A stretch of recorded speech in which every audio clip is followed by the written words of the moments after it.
Hello again. Before we go on, there's just time to mention that our title music is Country Rock Polka, composed by Pat Prilly, Fernand Bouillon and Harry Breur. It's performed by Jean-Jacques Perret, who has kindly given his permission for us to use it. Now here's Elizabeth with some sport. It is hockey. Good news, I think. Southgate's encouraging start to life back in the Premier Division of the Now.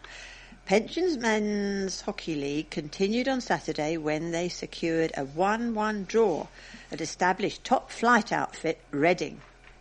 Rick Gay gave the visitors an 8-minute lead with a penalty flick, and they held on to their advantage until Richard Mantell equalised with 11 minutes remaining. The point leaves Southgate, who are without a league match this weekend, lying 6th in the table. Meanwhile, Southgate ladies enjoyed a 3-2 win at home to Oxford University in Division 1 of the South League on Saturday. And here's something about rugby. Chris Wiles is fully expecting Saracens to bounce back from their first defeat of the season when they entertain Gloucester in the Aviva Premiership on Saturday the 11th at 3 p.m. Wiles scored Surrey's only try as they were beaten 21-11 at Bath on Friday the 3rd, a result which saw them slip from the first to the third in the table behind both their victors and Northampton. But although admitting that they were outplayed in their match, the American international back is confident that they will get back on track this weekend. It's going to be a great match, he said.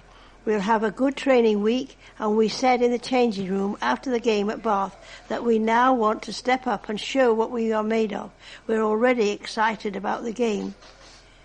A much-changed Enfield Ignatian side bowed out of the Rugby Football Union Intermediate Cup at the first hurdle on Saturday the 4th, as they were beaten 34-5 at Hammersmith and Fulham.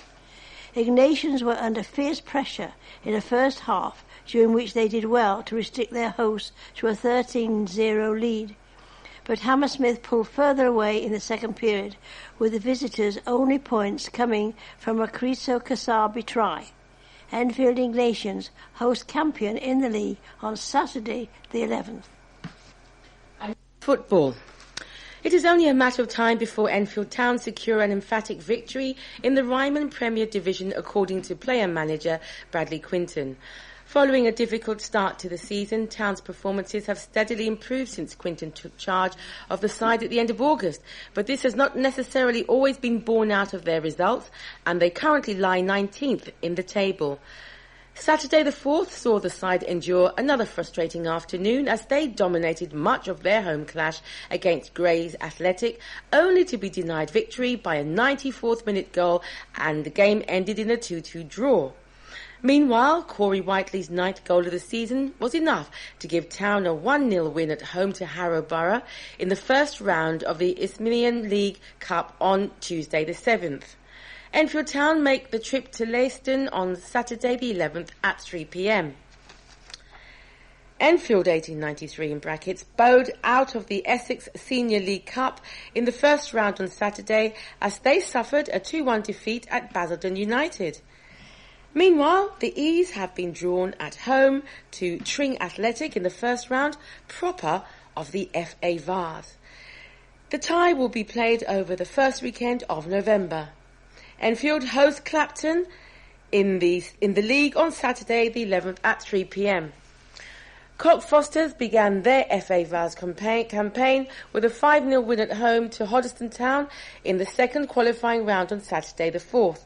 The Reds had lost their previous 4 matches in all competitions, but Adem Ali gave them the lead in the 15th minute of this encounter.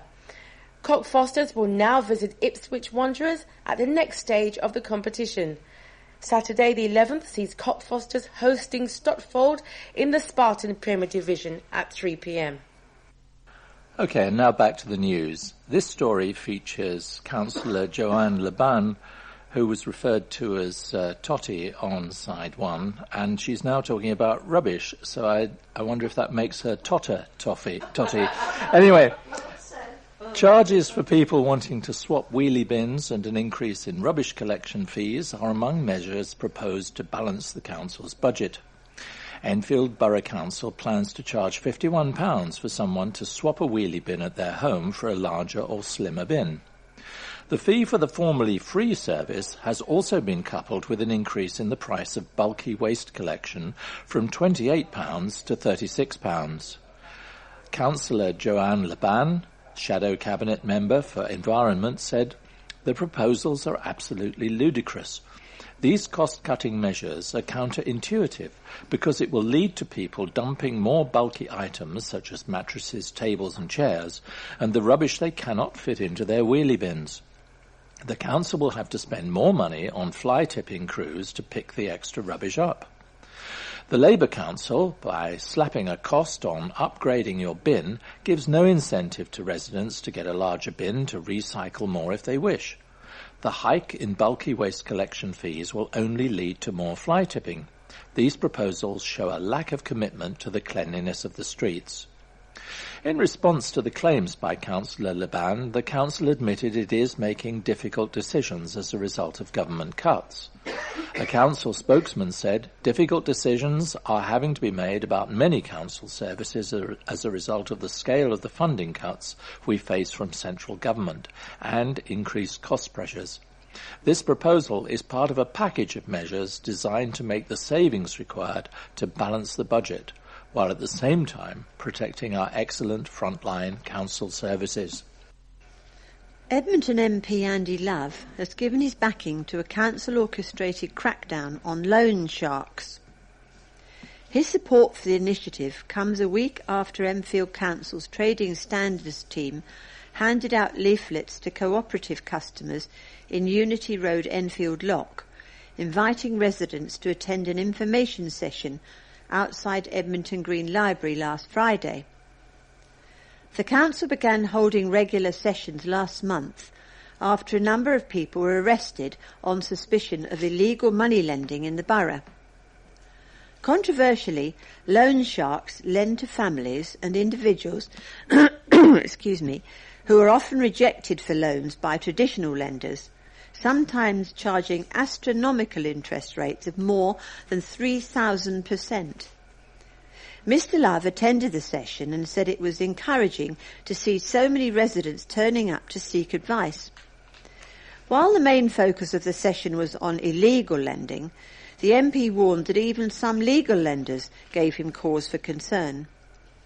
He said both types of shark, legal and illegal, circle our poorest families, watching them struggle as many increasingly turn to this type of borrowing to make ends meet as the government's welfare cuts bite.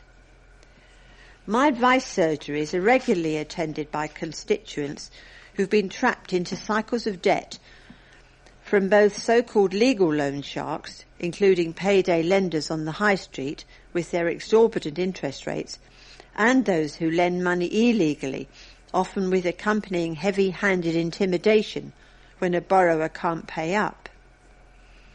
The people who came to chat to us on Friday spoke of family members and friends who had been stung by loan sharks, and we were able to offer them guidance to pass on. Mr. Love had previously spoken out in the House of Commons on the issue. Last December, he asked the then Financial Secretary to the Treasury to confirm if consumer protections put in place by the Financial Conduct Authority were adequate. He added, "The government must step up in terms of regulation where legal lenders are concerned." Residents can report illegal loan sharks by calling the government's 24-hour illegal money lending hotline on 0300 555 2222. That's 0300 555 2222. Boy band Union J dropped in at a primary school to launch a new partnership involving children in need. Pupils at Grange Park Primary School in World's End Lane, Winchmore Hill, were stunned to see the stars who shot to fame on television's talent show The X Factor in 2011. They dropped by to announce the Best Assembly Ever campaign. The scheme, launched by Lloyds Bank and Children in Need, celebrates the achievements of children who have been fundraising to help disadvantaged children across the country during their school assemblies. Alison Britton, Group Retail Director at Lloyds Banking Group, said, "I'm really looking forward to helping children and schools across the UK make an even bigger difference in their fundraising and seeing children bring their own events and fundraising activities to life." Enthusiasts will be served a rare treat this weekend as award-winning saxophone sensation Yolanda Brown is coming to Edmonton.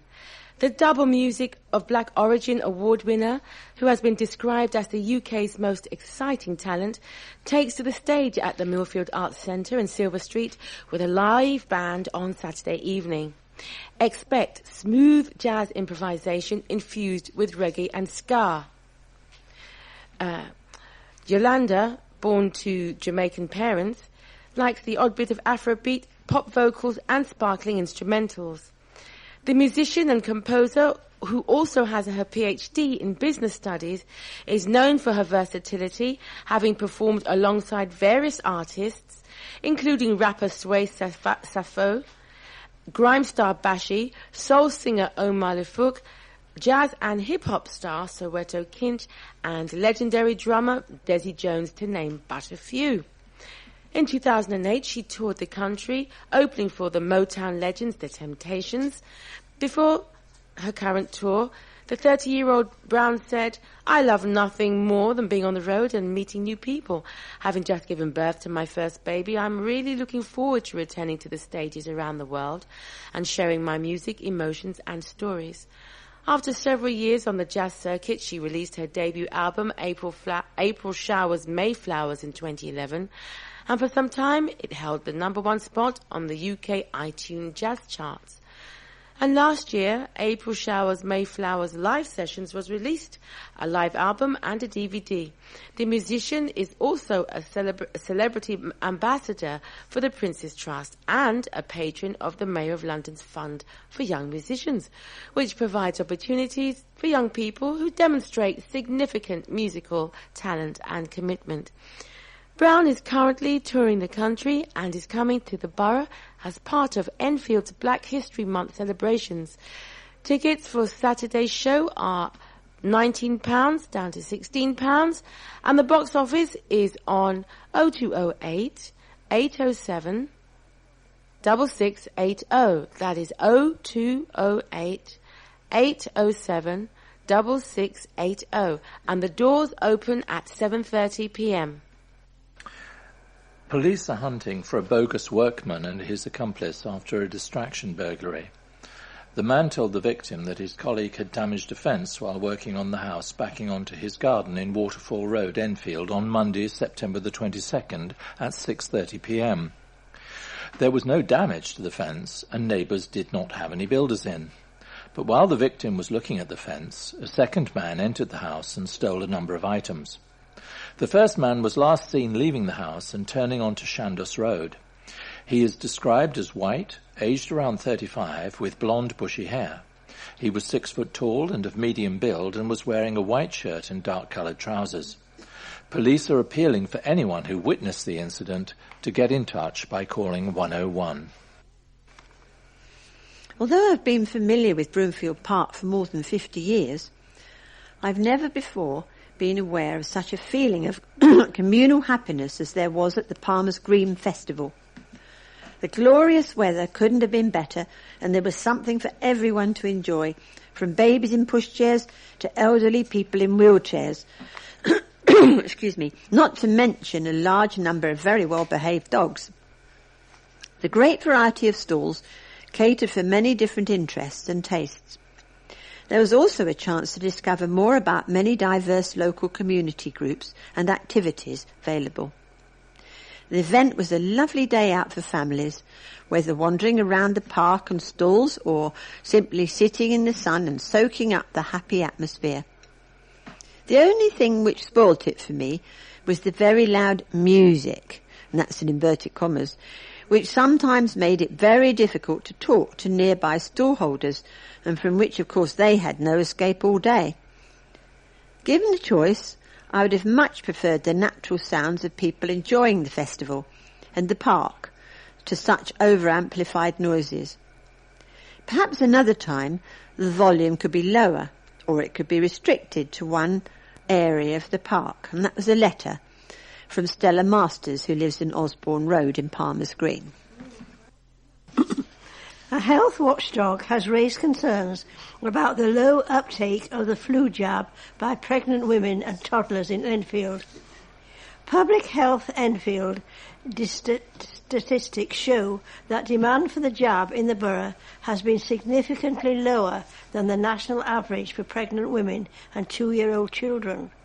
While 71.8% of pensioners in the borough received the vaccine last winter against a 73.2% national average, only 30.1% of pregnant women did so, compared with 39.8% nationally.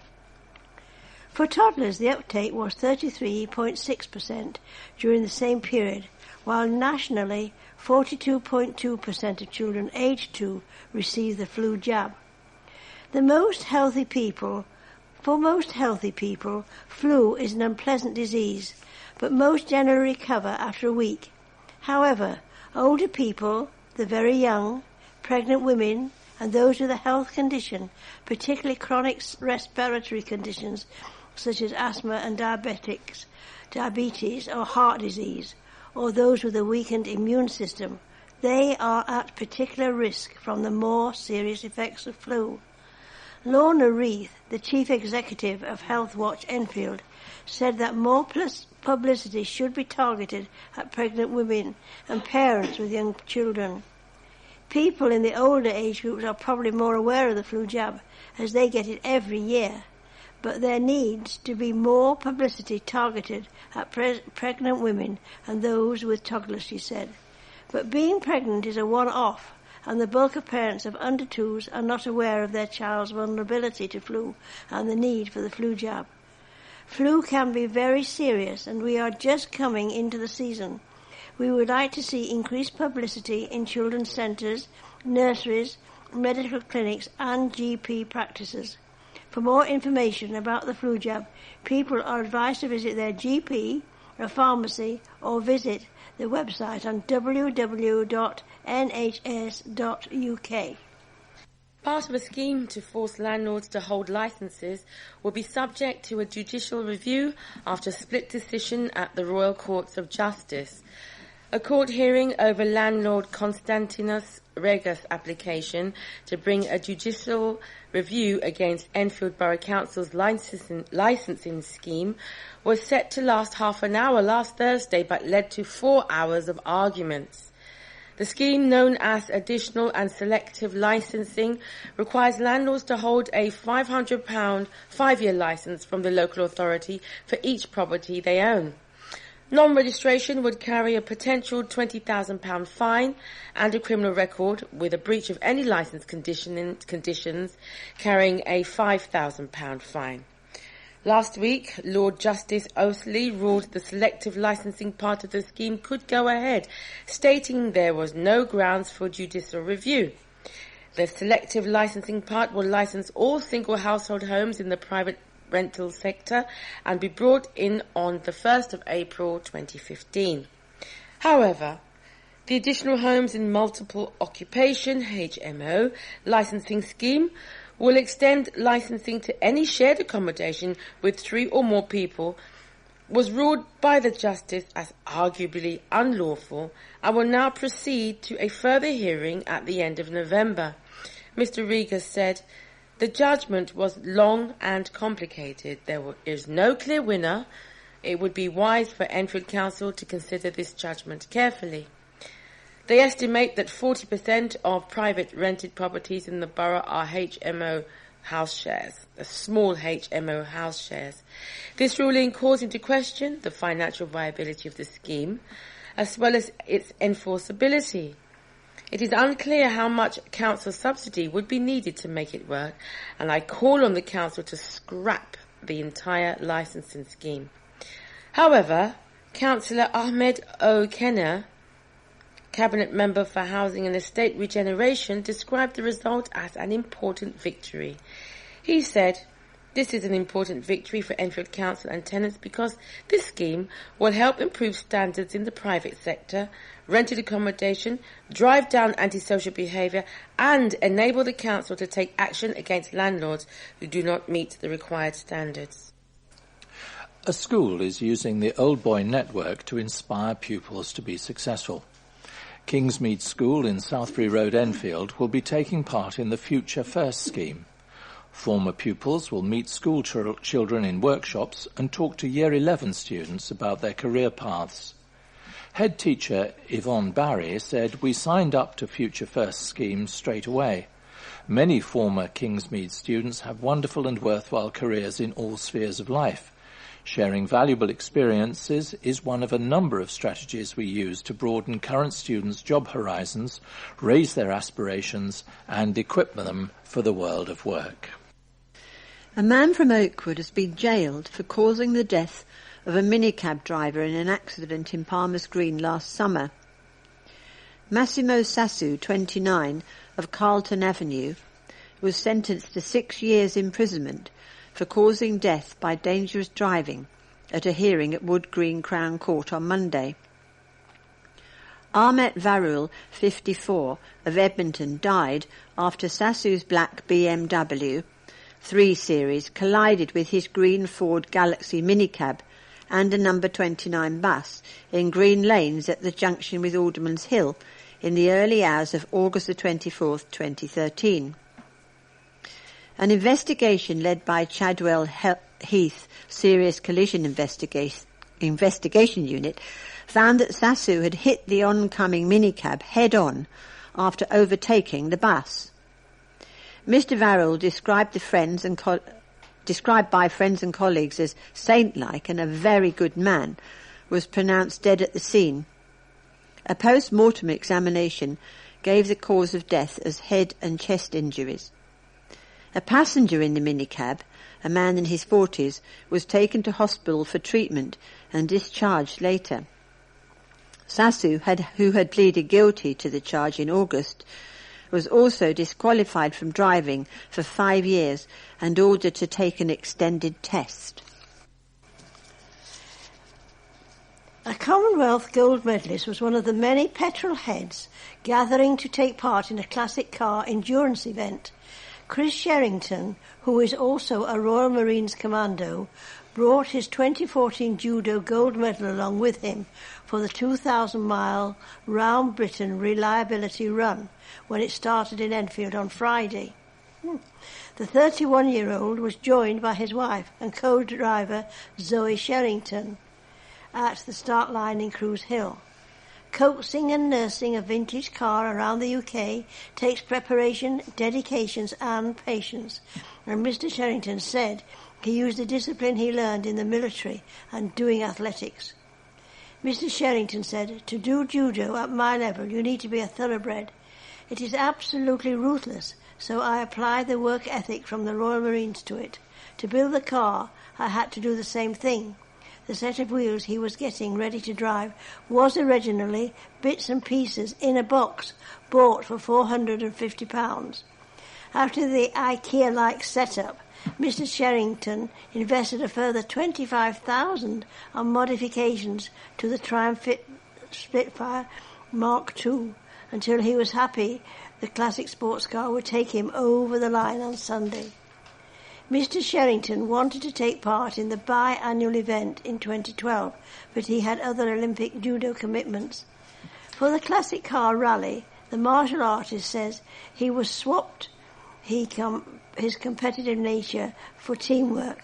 He said, "I bought tools not for myself, but so that I can help other people around." Co-driver Mrs. Sherrington was amazed by the friendly atmosphere and believes a combination of personal pride and collective spirit will get drivers over the line. The wide array of vintage cars set to cover both John O'Groats and Land's End included the chairman of the club, Triumph, Derek Pollock, 51-year-old Triumph TR24. Migrant workers squatting on land near the River Lee in Edmonton have been told to move on. The group, believed to be predominantly of Romanian origin, had been living in shacks in woodland off Advent Way near the North Circular Road since the start of summer. Transport for London, which owns the strip of land, much of which is strewn with old mattresses, bikes, clothes, old furniture and other rubbish, secured a possession order on Friday to remove the squatters. A TfL spokeswoman said, "We secured the order from the High Court allowing the removal of the people unlawfully occupying our land near the Cooks Ferry roundabout. We will work with the local police and immigration services to coordinate the safe removal of the occupiers and will agree measures to prevent their returning to the site. Following the removal process, we will take the action to tidy and clean up the area." Adrian Baker, who has been helping out a friend to repair a narrowboat moored on the river just yards away from the encampment, told the Advertiser they were nice guys and all seemed to be working, mostly in construction, I think. They were no trouble at all. It must have been quite a desperate situation as they seemed to have nowhere to go. Chris Bond, Enfield Council's Cabinet Minister for Environment and Community Safety, said he was pleased that TfL had taken action. He added, "The encampment is illegal. We have issued an antisocial behaviour order around this area, so these squatters will have to move out of the borough. The land belongs to TfL, so if we get involved in the cleaning up process, we will have to charge them accordingly. I do feel sorry for these men, but unfortunately we have nowhere to place them." A similar but bigger encampment in Hendon, in neighbouring Barnet, was cleared by police and immigration officers last year. Well, we've reached the end of our programme for this week. Don't forget your reader's representative Diane de Jersey is on 020-8805-6578 if you need any help with the talking newspaper. And please remember to turn over the address label in your postal packet, put the cassette into the packet and return it to us as soon as possible so we can send out the next edition. And that will be with you in 1 week's time. Thanks for being with us. From me, Malcolm, Elizabeth, Audrey, Angela and Jason, goodbye. Goodbye.